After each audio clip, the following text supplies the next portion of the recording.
I was exhausted and ready to sleep at my hotel when my boss called, demanding I return to the office by 8 a.m. I had to book a flight, pack, and get to the airport. It was too late to call my wife without waking the kids, so I asked the taxi to drop me off at home.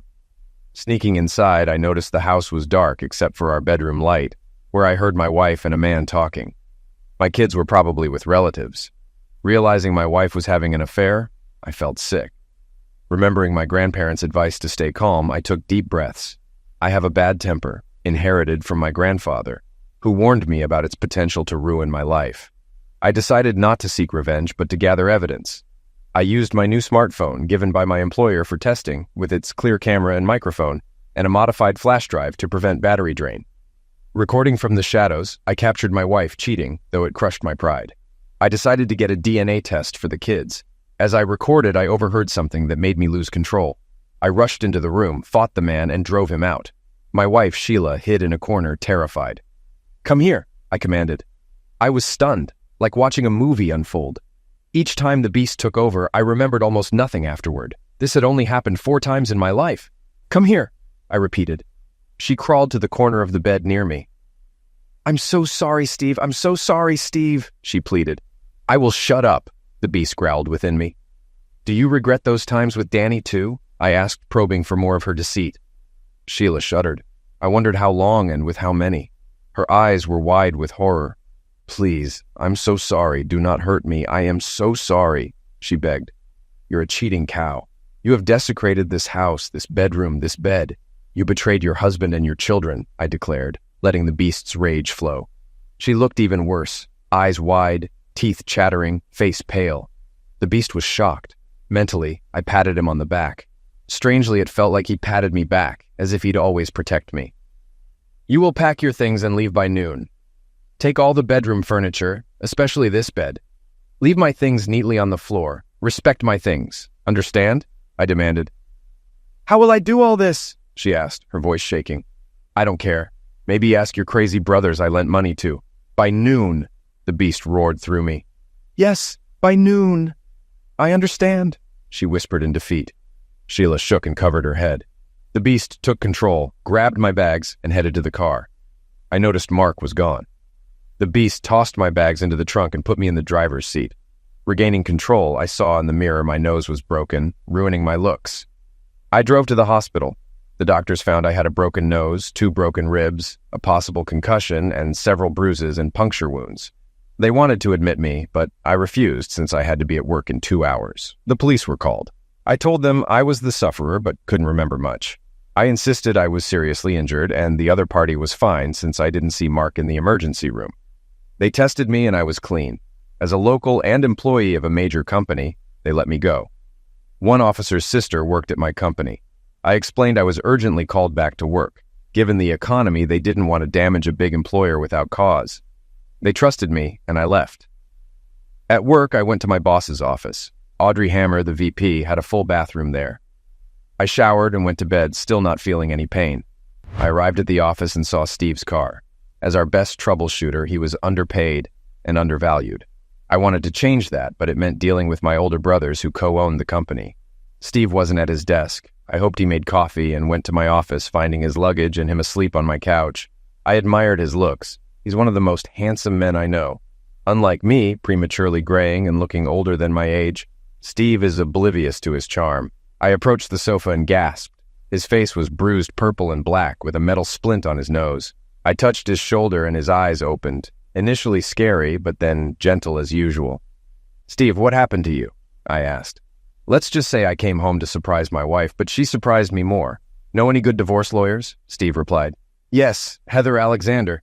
She was my college roommate and owes me a favor." Audrey called Heather. "Morning, Heather. I need your help for a friend who needs a divorce lawyer. Can you see him this morning?" "Thanks. See you soon." Turning to Steve, she said, "She'll make time for you.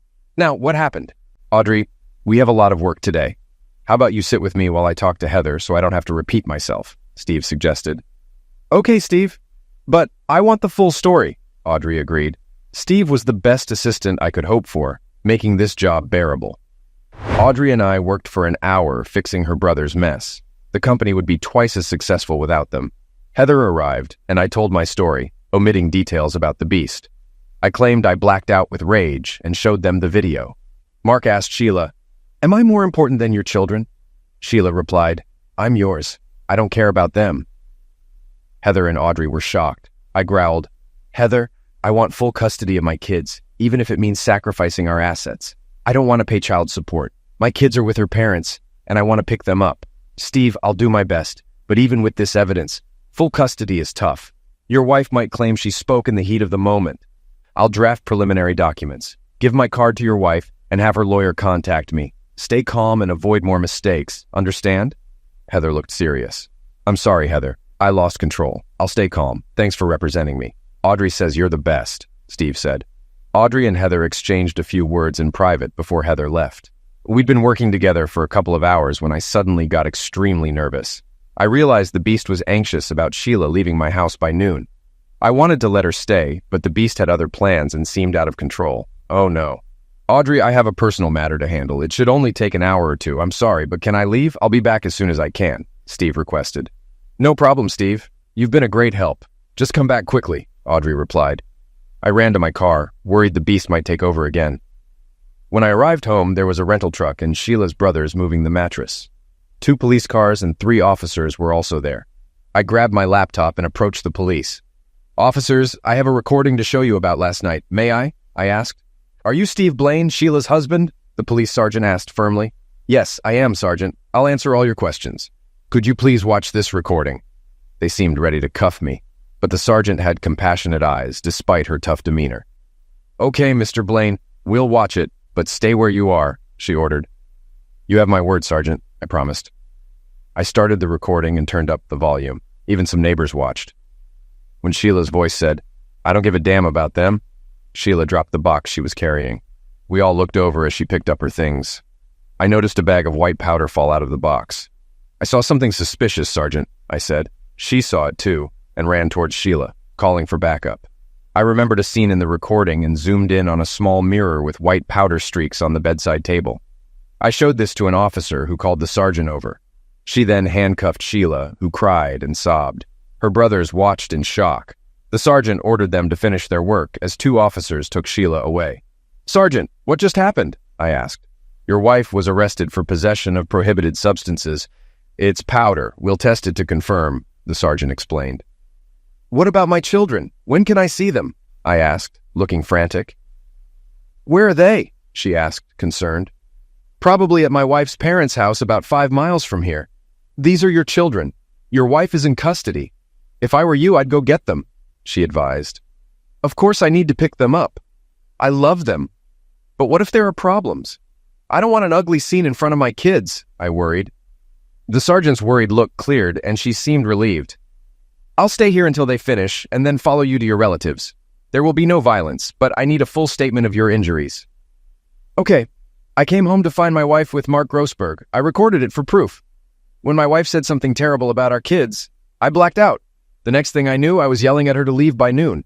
I went to the hospital after that. I don't know how I got injured or if I hurt Mark." I handed her my hospital documents listing my injuries. She whistled. "Does anything hurt?" she asked. "Strangely, no. I know the pain will start eventually, and I'm not looking forward to it." "By the way, you have the most beautiful eyes," I replied. Feeling dizzy, I leaned against her patrol car. "Maybe I should take you to the hospital," she suggested. "I'm just tired and only slept for 2 hours. I need to pick up my kids and get back to work. We have a daycare at work, so it'll be fine," I explained. "Okay, but I'll take you to your wife's parents," she said. "Whatever you say." My soon-to-be ex-brothers-in-law were finally done. I locked the house and got into the patrol car. During the drive, the sergeant offered some advice. "If I were you, I'd get temporary custody and a restraining order against your wife, preventing her from entering the family home or seeing the kids. Right now, while she's in jail, you have control. Use this time wisely," she advised. "I will," I said. I called Heather, explained the situation, and shared the sergeant's advice. She assured me she'd handle everything by 11 tomorrow. I started calling the sergeant by her first name, Rosemary, and even flirted a bit. She gave me some strange but not hostile looks. "Aren't you too happy for someone in this situation?" she asked. "I'm going to pick up my children. I thought I wouldn't see them for weeks. I have good people helping me. Why let my wife's betrayal hurt me more than it already does? My marriage fell apart, but I'm not wasting time. I'm going to enjoy life and my kids. In other words, I'm going to stop and smell the flowers, Rose, I said, wiggling my eyebrows at her. I don't know if you're smart, crazy, need a doctor, or maybe I just need sleep, she remarked. There was no confrontation at my mother-in-law's house. Rosemary told them to give us the kids, and we left. They never liked or respected me, and I suspect they knew about Sheila's betrayal. My kids were thrilled to see me and excited to ride in the police car. Hope, my oldest at 5, wanted to hear the siren. Luke, the youngest at 3, wanted to ride on Rosemary's lap. Introducing her as Aunt Rosemary didn't help. She gave me a look full of disappointment and humor. Aunt Rosemary, are you going to come to our house? Hope asked. I can't, honey. I'm too busy, Rosemary replied. What shifts do you work, Rosemary? I asked. I work from 8 to 5 all week, she answered suspiciously. Then you can come to dinner tomorrow night at 6:30.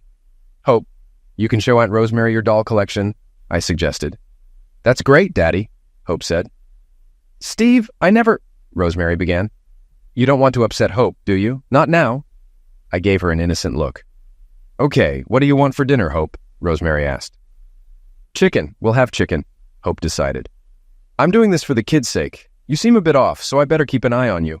Should I bring anything, Hope? Rosemary asked. What should Rosemary bring? I asked Hope. Ice cream, Hope said. Rosemary stopped in front of my office building to let us out. Okay, I'll bring the ice cream, Rosemary agreed. Thank you, Aunt Rosemary, Hope said. Thank you, Luke added. Goodbye, Rosemary, I said. She waved goodbye and drove off. What am I doing? Steve could be a suspect if Grossberg presses charges. I can't believe I was sent to his house. I've always admired Steve Blaine. I thought I'd have to arrest him. I remember the first time I saw him with his kids in the park 2 years ago. He made my knees weak with his appearance, mannerisms, voice, and movement. He should be a model. Every Sunday, more women showed up at the park when he was there.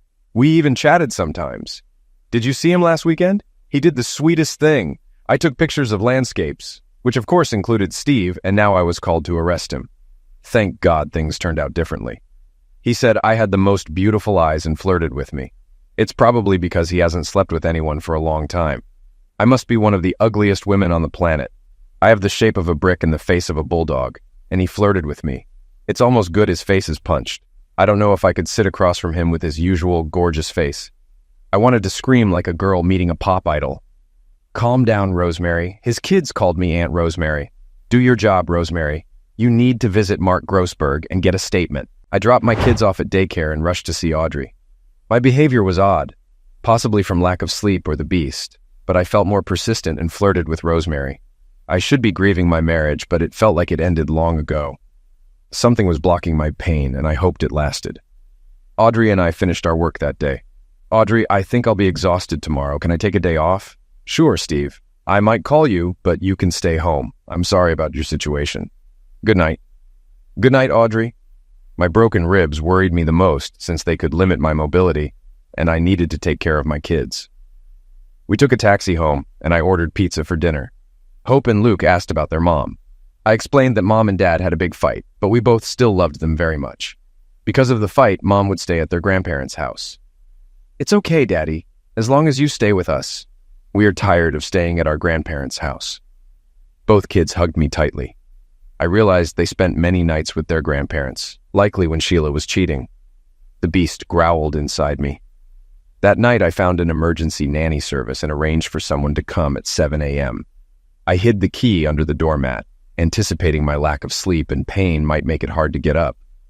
I transferred most of our savings from joint accounts to my own checking account and canceled our joint credit cards. I considered emptying our safe deposit box since I had the only key, but decided to think about it. We all slept in the guest bedroom's double bed, so I wouldn't have to run down the hall if the kids woke up. This morning, Luke and Hope woke me up. Dad, someone is ringing at the door. Just then, my phone rang. Mr. Blaine, this is Gloria from the nanny service. Are you home? Yes, Gloria, thanks for coming. I'm a bit tired. I put the key under the doormat. Please come in and go upstairs. Of course. I'll come now. I heard the front door open and footsteps. The woman who came in seemed to be in her late 50s. I explained the situation. She needed to get Hope ready and take her to daycare, then look after Luke for the rest of the evening. She quickly got to work and was very warm towards the children. I rested for the day. A messenger from Heather's office delivered the temporary custody order and restraining order. Heather called to say that my wife had been served with divorce papers while she was in jail. She expected Sheila to be released that evening. Between the controlled substance charge and the record, I now had a great chance of getting full custody. While Gloria went to pick up Hope from daycare, I stopped by the bank, bought a new safe deposit box, and moved most of the contents from the old one to the new one. I only left Sheila's things in the old box at the bank across the street. I opened a new checking and savings account in my name only. I then wrote a check from my old personal checking account to my new bank savings account. Once the divorce is settled, I wouldn't mind Sheila getting half. But now I didn't want her wasting money on things like illegal substances or bail. I felt amazingly good. Although I finally felt pain, it wasn't as bad as I feared. It was my nose that hurt the most. I decided to buy some chicken from the grocery store and cook it tonight. Gloria left at 5, and to play it safe, I asked her to come tomorrow. Rosemary arrived quickly. We had a wonderful dinner. Hope asked to see Rosemary's weapon, and Rosemary carefully explained how dangerous real weapons were. I must have looked terrible to Rosemary because she kept asking about my condition. I was bad. I decided to get all the attention I could from Rosemary. She agreed to sit with us and watch a children's movie. Then I persuaded her to buy children. Then I pretended to be dizzy and asked her to sit with me during another movie. I said that I would be more comfortable if she stayed while I was so dizzy, just in case. Keep that in mind. Oh my God, I'm sweating. I've always wondered what the hell is sweat. During the second film, she told me how she interrogated Mark Grossberg. She made me promise not to tell anyone what she said. She found Mark living in a hotel in a nearby town. He was absolutely terrified of me. He said I forced him into the bathroom and attacked him without warning. Rosemary then showed him the film and the part where he apparently throws himself off the bed towards me in the camera. She then listed all my injuries and compared them to his cuts and bruises. She told him that she would be happy to press charges against me, but warned him that I might reciprocate. And if I had done this, he could very well have served time in prison. Mark decided not to press charges. I told her that since I didn't really remember what happened, I wouldn't press charges, although I would have to remember to send Mark's wife a copy of my film. Rosemary left at 11, and I went back to bed with the children. As time passed, I refused all communication with Sheila. I made her talk to my lawyer. My ribs healed in a little over 3 weeks, but my nose still hurt. I redecorated my bedroom with new paint, crown molding, and new curtains. I was finally able to buy a bedroom set that I liked. It was a massive 4-poster bed with matching furniture. Everything was made of heavy dark wood. I liked it. I tricked Rosemary into spending many evenings at my house. I haven't hit on her yet, but I was planning on doing so. I had to wait for my nose to heal. Damn, that thing hurt. Everything was going well at work. I had to spend a few nights away from home, but I was able to hire Gloria for that time. Audrey did everything she could to reduce my trips out of town. Finally, the doctor told me that my nose was fine. I pretended to be dizzy again and tricked Rosemary into staying out late during the movie. I went and got each of us a bowl of ice cream. When I returned, instead of sitting in my chair, I sat next to her on the sofa, also kind of close. We ate ice cream in silence while watching a movie. I gave her time to relax. Then I pulled her closer. She looked at me. "What are you doing today?" she asked. "The doctor said my nose is completely healed, so I don't have to worry about hurting it. That's why I'm making a pass at you now. Is that clear enough?" I replied. "Why do you want to kiss me? I'm ugly. I'm absolutely ugly," she said. I put my finger to her lips to stop her. "You're a healthy young woman my age with wonderful eyes, a lovely voice, and a fantastic personality. You take good care of yourself and stay in shape. I like you. Can we kiss now?" I asked. "But," she started, but I kissed her. We had a great time that night and never finished the movie. Unfortunately, the night ended as usual, but she agreed to come over tomorrow. I couldn't believe it. The hottest man in town wanted to see me again. I've only kissed one other guy who was old, ugly, and drunk. Things were going well with Rosemary. I mentioned that Gloria sometimes took the kids overnight, and then asked Rosemary if she was free on Saturday evening. She said yes and wanted to show me her apartment. Rosemary greeted me at the door in a dark blouse and black trousers. "Why do women always wear dark colors? What's wrong with bright, happy colors?" I asked. I gave her a bouquet of long-stemmed roses and a box of chocolates. She blushed, her eyes lighting up. I kissed her. It's been almost 2 months since I've had lovemaking, and I had an idea. "What did you cook for dinner?" I inquired. "Lasagna in the oven," she answered. Can you turn it off? I asked. Yes, please do, she responded. But, she began, but I interrupted her. Sorry, Rosemary, but I'm just too impatient, I said. We made love. Afterwards, I lay next to her and kissed her tenderly. She kissed me back, closed her eyes, and fell asleep. The lasagna was almost ruined, but still edible. I ate 2.5 large pieces, along with garlic bread, to regain my strength. She ate almost 2 pieces. Then it hit me. I'm sitting here with a gorgeous, undressed man in my kitchen. What a happy day. The lovemaking was better than I could have hoped for my first time. After eating and brushing our teeth, we cuddled on the couch and watched TV. I felt proud. Ugly old Rosemary Hoover Watkins had driven a gorgeous guy crazy. The phone rang nonstop for 15 minutes. It was my neighbor and friend Beth screaming in my ear. Rosemary, are you okay? We're all outside your door ready to break it down, but we decided to wait since you're a cop, Beth said. Honey, everything is fine. I pressed against Steve's chest. I have a friend visiting. So sorry if we disturb you tonight, I replied. Is it that gorgeous guy from yesterday? She asked. Yes, indeed it is. Steve leaned over and kissed me. Outside, I heard laughter, cheers, and whistles. Most of my neighbors were single women, and I made friends with them. As a policewoman, I protect and serve well. Tonight, I'd keep them awake. I hoped they wouldn't call the police. We made love all night and then fell asleep. When Steve woke me, he had already showered, dressed, and looked as handsome as ever. He apologized but needed to pick up his children. I smiled sleepily and said I understood. He kissed me, promising to call, and I knew he would. Exhausted, I trusted him to lock the door and went back to sleep. Well, it was a wonderful night with Rosemary. I opened the door, checked my feet, and closed it carefully, making sure it locked. Flashes of light surrounded me. 5 women, some with cameras, stood there clapping and applauding. Feeling a bit awkward, I bowed and thanked them. Then they all extended their right hands like queens. I walked down the hallway humming an old Irish tune my grandfather taught me and heard them sigh behind me. The next few months were pleasant. I didn't spend many nights with Rosemary because of Hope and Luke, but the ones I did were wonderful. However, there were 2 problems in our relationship. The worst was her emotional distance. We'd make progress, but then she'd retreat behind mental walls. The lovemaking was great, but the emotional connection was lacking. Another issue driving me crazy was her constant dark clothing. She always wore black or dark gray, sometimes a white blouse, which felt just as somber. I wanted to shake her and scream, "Dress in happy colors, stop looking like you're going to a funeral." My divorce was moving forward, and we had a date with the judge. Heather proposed a settlement, but they refused, despite her warning that they were lucky to get that offer. From Heather, I learned my wife's infidelity started about 6 months before I caught her with Mark. My ex-friend Dan invited her to a party while I was out of town, where he got her drunk and gave her illegal substances, lowering her carnal inhibitions. This led to a 2-month affair of wild parties whenever I was away.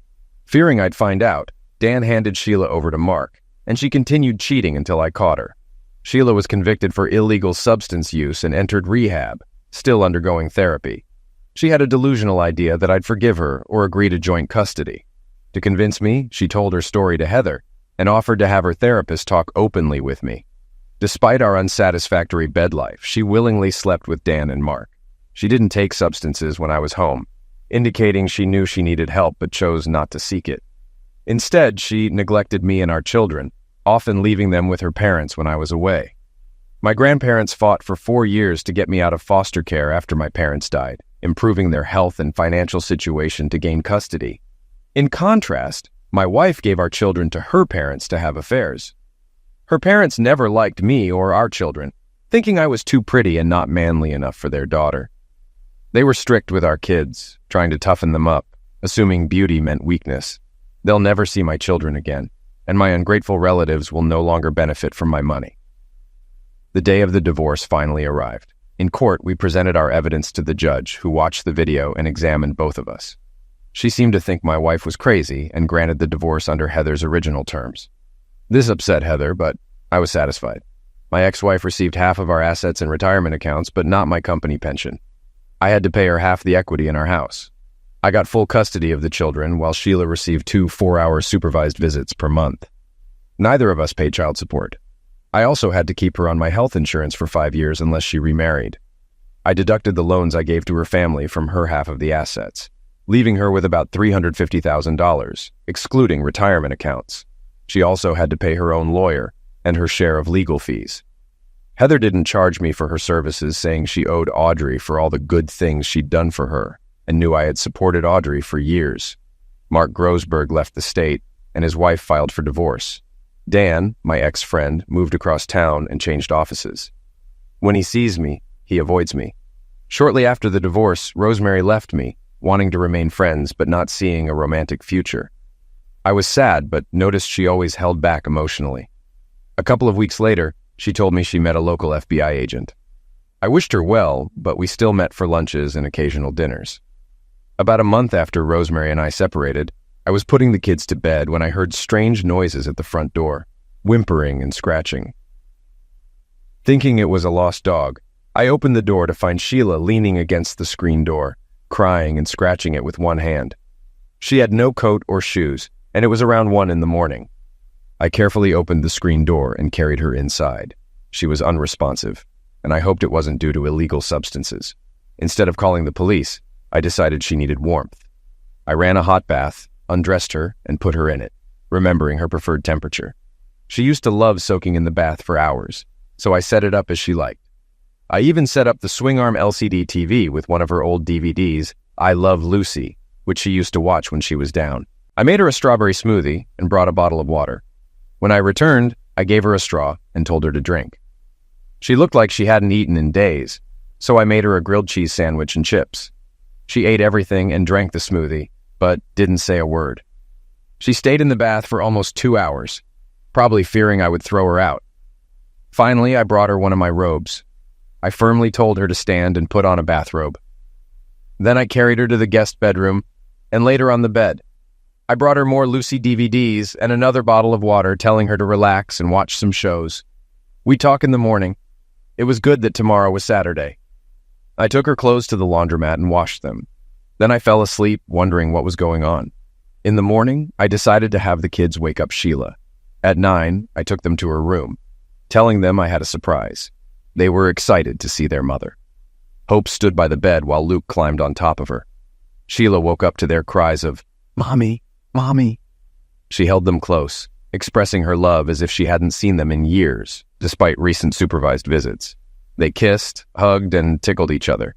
It was sweet, but I couldn't forget her betrayal. Eventually, they calmed down and Sheila offered to cook them breakfast. They eagerly agreed, and she looked at me for permission. I nodded. I decided to give her more time with the kids, knowing they would soon want to watch TV or play a game. When they did, I sat down with Sheila at the kitchen table to talk. "Sheila, you can't stay here forever. I need to know what's going on." "Steve, my family never liked you. They thought you were too soft. If they saw you that night with Mark, they would have been terrified. They always mocked us, assuming you were cheating with all your business travel. I know that's not true, but I started to believe it. That night, Dan seduced me into a life of pills and lovemaking, and I lost sight of being a good mother and wife. My therapist is still helping me understand how I got here, but you probably don't care. At my parents' house, they exploited me, giving me all the heavy work and convincing me to lend them money. 2 days ago, I found out my father was writing checks from my account and gave my car to my brother without my knowledge. I feel like an idiot for trusting them and betraying you. First, we'll go to the bank, then file a police report. You don't have to press charges, but it might prompt them to return your property. Steve, Sheila, you listened to them and ruined your life. You're the mother of my children. Listen to me now, okay?" We got in the car and went to the bank. Luckily, Sheila found an old pair of dirty garden shoes. Otherwise, she would have been barefoot. She still didn't remember losing her shoes, having simply run away from her parents' house. At the bank, we discovered her father had stolen almost $100,000, leaving her with only $250,000. We then went to the police station, and I asked to speak with Detective Rosemary Watkins. She was surprised to see me with Sheila. We explained the situation, and she promised to look into it. Sheila's parents started calling me in a panic, but Sheila refused to talk to them. I had no problem being tough. All of Sheila's property was returned, including her car. They also had to pay back $25,000 immediately and signed a loan document for the remaining $75,000 over 10 years at 12% interest, using their home as collateral. After that, Sheila wanted nothing more to do with her parents or brothers. "Steve, thank you for your help." I'm glad to see the mother of my children in a better place. Steve, I hurt you badly and still need therapy, but can I stay in the guest room to reconnect with my family? Sheila, I have an offer, but you might not want it. You caused me severe emotional trauma. If you stay, you must help around the house and take care of the children. I'll set strict rules to rebuild trust. Think carefully before accepting. Sheila flinched. I suggested she seriously consider it and discuss it with her therapist. Steve, please believe me, I truly regret my past actions. Sheila, I can't trust you anymore. One more thing. If you accept, the house will be under video surveillance. This will be hard for you, so don't accept lightly. Sheila accepted, though her therapist was against it. We agreed she would continue therapy. I set up a separate room for her and established strict rules. She went back on birth control and bought clothes of my choosing. I paid her a salary for housework and childcare, which the kids liked. I reconnected with Sheila without emotional attachment and kept strict limits. I confided in Audrey about my situation with Sheila. Audrey wasn't worried about Sheila, but about me, fearing my chaotic life would prevent me from finding true love. I told her about a woman I was interested in who was currently unavailable and that I had a plan for the future. Audrey felt relieved that I wasn't trapping myself with Sheila. Despite loving Steve, I saw him make some foolish decisions. However, he was more effective when he had a stable relationship. During the period between Rosemary leaving and Sheila's return, Steve wasn't as competent as usual. He was still better than most, but not at his usual high level. There was a tension in his eyes that was unsettling. Watching Steve is one of my few pleasures, and seeing him with those bruises was tough. The tension in his eyes now seemed even worse, so I should probably stop complaining about his personal life. I hope he finds happiness with the new woman he's interested in. When my brothers and I inherited the company, each got 25% of the shares, with another 25% sold publicly. Over the years, I bought back shares, increasing my stake to over 35%, while my brothers owned less than 20%. Steve's job was to secure another 16% of the vote to help me replace my older brother as CEO of Hammer Inc. He first secured the employees' 7% vote, as they knew who made the corporation successful. Steve's charm was effective in winning over the women who controlled more than half of the remaining shares. The transition was bloodless, and my brother retired to the Caribbean. I finally rewarded Steve with bonus checks and a promotion. Though I couldn't make him president, the deserving manager took that role. I invited Steve to dinner at a Hilton restaurant with the best prime rib in town. I told him, "Steve, we did it. You've been wonderful and a great help for many years." As we sipped wine, Steve looked at me with a strange tension, like he was about to jump out of a plane. "Besides the huge bonus check, I'd like you to accept the position of vice president. Audrey, you're doing a wonderful job running the company without interference. I know you'll be a huge success. As for the position, I'm very sorry, but I can't accept it." My stomach cramped and I almost choked on my wine. "But Steve, why?" Maybe he was upset about not being offered the presidency. As I mentioned, there's a woman who interests me. Our company policies prevent me from pursuing her, so I'll have to quit. He must be interested in another Hammer employee. I can change the rules if necessary. I'm not losing Steve. 2 weeks ago, in anticipation of my future romance, I stopped all physical closeness with Sheila. She pretended to be disappointed, but was actually relieved. I've also had a complete physical exam and am free of all illnesses, so now I feel ready to start the chase. Why is he telling me this? I can't let him go. Why is he holding my hand and looking at me so intently? Why? Oh God. "Audrey, darling, would you like to dance?" Stevie suggested the Hilton for its prime rib and arranged everything so we'd have a dance there. He set me up. He slowly lifted me from the chair. I was completely shocked. "You? Steve, I'm much older." "Shh. You're the one I want. Please dance with me." So we danced, and I didn't want it to end after 4 songs. The food on our table was cold. Steve looked at me kindly. "They actually have room service here, but we don't have a room. Please don't think badly of me, but I've been looking forward to this for some time." He showed me the room key card. Then this best negotiator in the world kissed me. I'd make him CEO. I followed him to the elevator and we went to the room and made love. "Steve, I love you. Steve, I love you. Steve, I love you." Steve confessed his love to me. I've always had a crush on Steve, but was too scared to admit it. I thought I was too old and too ugly, and that Steve was too great. Now Steve tells me he loves me. Don't wake me up. He is a magnificent, wonderful, kind, and smart man who loves me. I was the essence of his joy.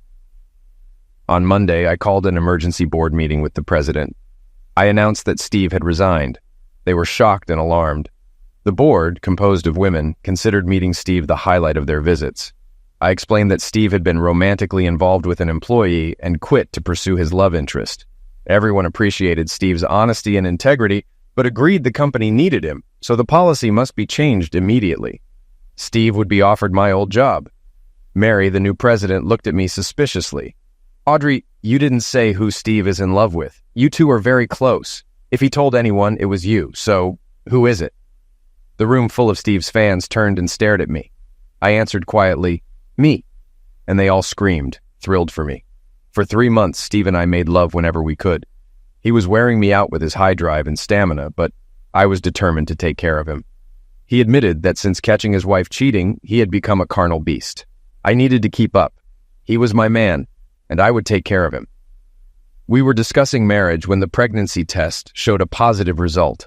Nervously, I told Steve I had lied about the pills. He was overjoyed and wanted to marry me. I was ecstatic. We had a small but elegant and expensive wedding at the Hilton with around 100 guests. Hope was the flower girl, Lukey was the ring bearer, Heather was my bridesmaid, and Rosemary was Steve's best friend. The judge from Steve's divorce attended and joked about never wanting to see us officially again, smiling widely. I bought the family estate from my brother when he retired, and Steve's entire family, including Sheila, moved in after the wedding. I allowed Sheila to stay because I didn't want Hope and Luke to feel deprived of their mother.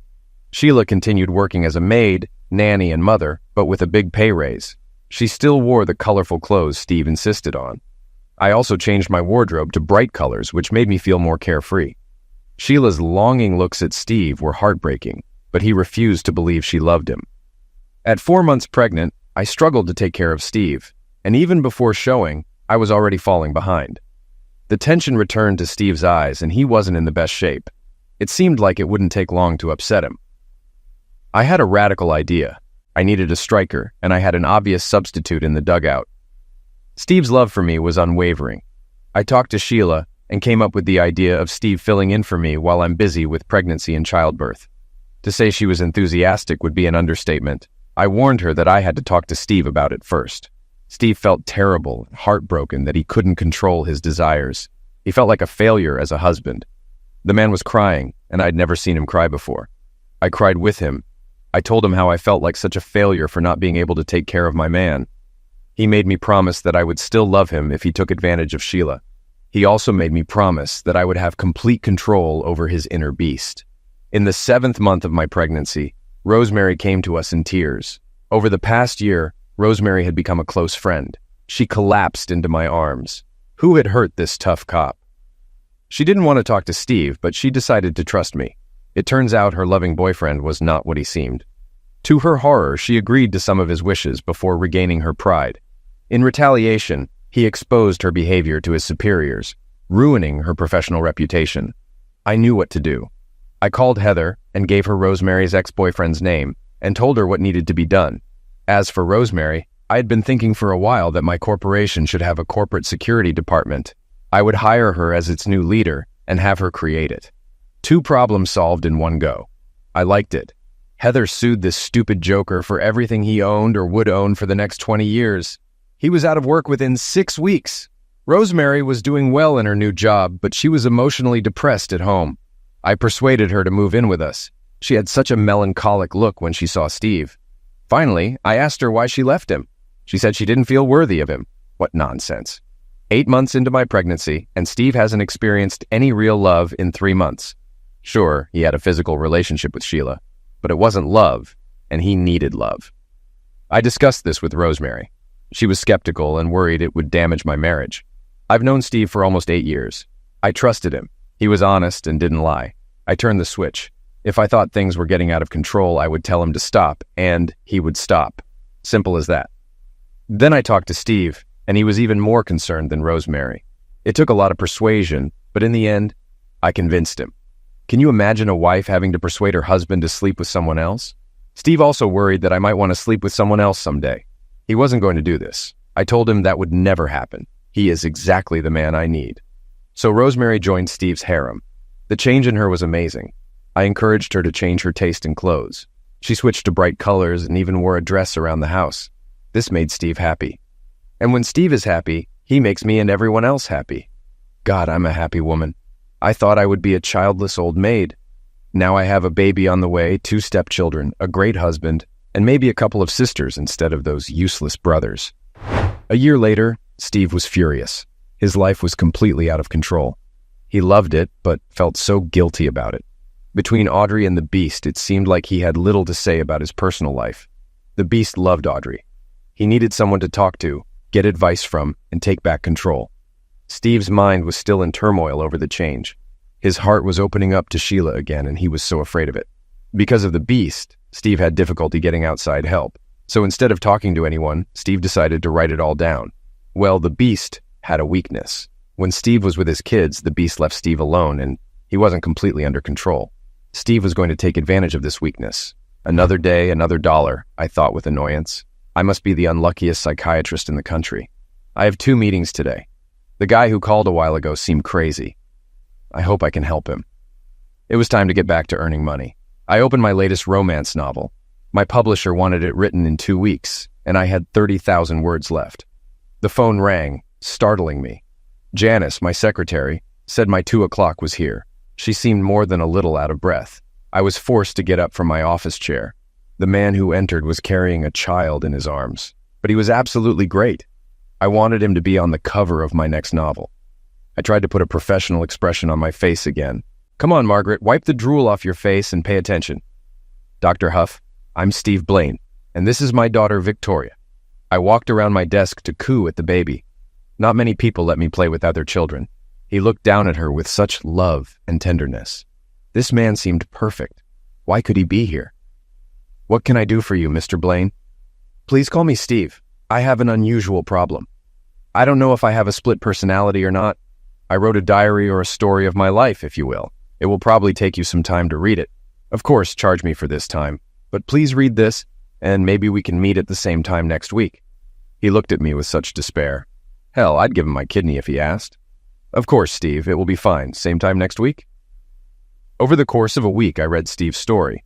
In fact, I read it at least 5 times and also looked at the photographs he included with the diary. Nowhere in this story did he describe the women in his life as less beautiful. I looked at one photo that was actually one of those family Christmas cards that people make that I would never have had the chance to take. It showed Steve sitting with 3 women, 2 children, and 1 infant, probably Victoria. They were depicted sitting on or next to a sofa. To his left sat an elderly woman, rather plain-looking, with Victoria in her arms. To his right was a woman who was completely unattractive and clearly pregnant. On the floor at his feet sat a woman in a pink maid uniform. She was also somewhat plain-looking. She was pregnant and had 2 children with her. I couldn't believe this picture. For many nights in a row, I hung this photo on the mirror in my bedroom. I looked at her and looked at my face. Looked at her and looked at my face. Hell, I was no uglier than the woman. To Steve's right, how did she get so lucky? Steve was back again the following week with Victoria. From his story, I understood why. Steve, you're talking about the Beast. I know you had a bad time in foster care. The Beast is probably a development from those times when you had your final shock. The Beast woke up. But in all your descriptions of the Beast's actions, it doesn't seem like he wanted to hurt you. The Beast seems to be more of a protector. I don't know if the Beast is just a hidden aspect of your personality or if it represents a real schism, but I think you should stop demonizing him. Give it a different name. Respect it. I think you're right. He was my protector. Cruel, but I kind of liked it. What name would you suggest giving him? He gave me a smile, and I felt my face warm up. What about Bob? It's a friendly name. Who ever heard of a monster named Bob? He closed his eyes for a moment, deep in thought. I think Bob likes his new name. He chuckled. What a wonderful laugh. And I'm pretty sure he likes you too, Dr. Ho. I felt my face turn red at these words. Most of my patients wouldn't even look me in the eyes. They found me so repulsive. In fact, I didn't have many patients because of my appearance. They had 1 consultation with me and then found another therapist. Steve never refused to look me in the face. There was never a hint of disgust on his handsome features either. Steve, are you saying that you have a new position? Yes. Audrey said that my skills as a troubleshooter would be wasted as vice president. I really think she hated all those late nights. So I was promoted to board member and am also a special assistant to both Audrey and the president. My work week is only 30 hours or less. I have to admit that I like it. This gives me more time to spend with my family. Both Audrey and Mary, the company president, assure me that I am making a valuable contribution to the company. The next week, Steve was completely desperate. Audrey wants to bring another woman into our house because she's pregnant again, and Rosemary and Sheila are due to give birth in a couple of months. She's afraid that I won't be taken care of. This nonsense needs to stop. That's not how you do that in polite society in this country. Steve, I understand that you are upset. I would like your permission to go and talk to Audrey. She loves you. I'm sure we can come to an understanding. He had a frightened expression on his face. Audrey is the best thing that could happen to me. You can talk to her, but please don't ruin everything for me. I'll do my best, Steve. Everything was completely out of control. I could lose my license over this. But something had to be done, I thought. As I pulled up to Steve's house, I knew he was out of town, and that would give me a chance to talk to Audrey about Steve. She had already agreed to meet with me. I spoke with Audrey for several hours, outlining Steve's concerns. Audrey understood that they were breaking many societal barriers, but now she loved her life. If society didn't like it, they could just shut up. Audrey, I appreciate your attitude, but Steve is a very kind person. He thinks he's taking advantage of you all. He believes he's cheating on his marriage vows. We'll need to work on Steve to convince him that you're all genuinely happy with the situation. I think it would be better if he had frequent and even daily therapy with someone who was top of their class, I said quietly. A smirk appeared on Audrey's face. What exactly are you trying to say, Margaret? I can call you Margaret, can't I? Steve told me you're looking for a new woman. I'd like to apply for that job. I said the last part so quietly that I thought Audrey wouldn't hear, but her grin grew even wider. Next Christmas. Merry Christmas from the Blaine family. There were 4 women in the picture with Steve, all beaming. 3 women held children and 1 was pregnant. The 4th woman didn't have a child, but she was clearly pregnant too, and her smile was the biggest of them all. Audrey, honey? Yes, Steve? Judge Grant from our wedding has been appearing often lately. Are we in some trouble? Oh no, Steve, no problem. But you see, we're all pregnant again, and we have to take care of you and Bob. So I talked to Bethany Grant. She's been interested in you for a long time.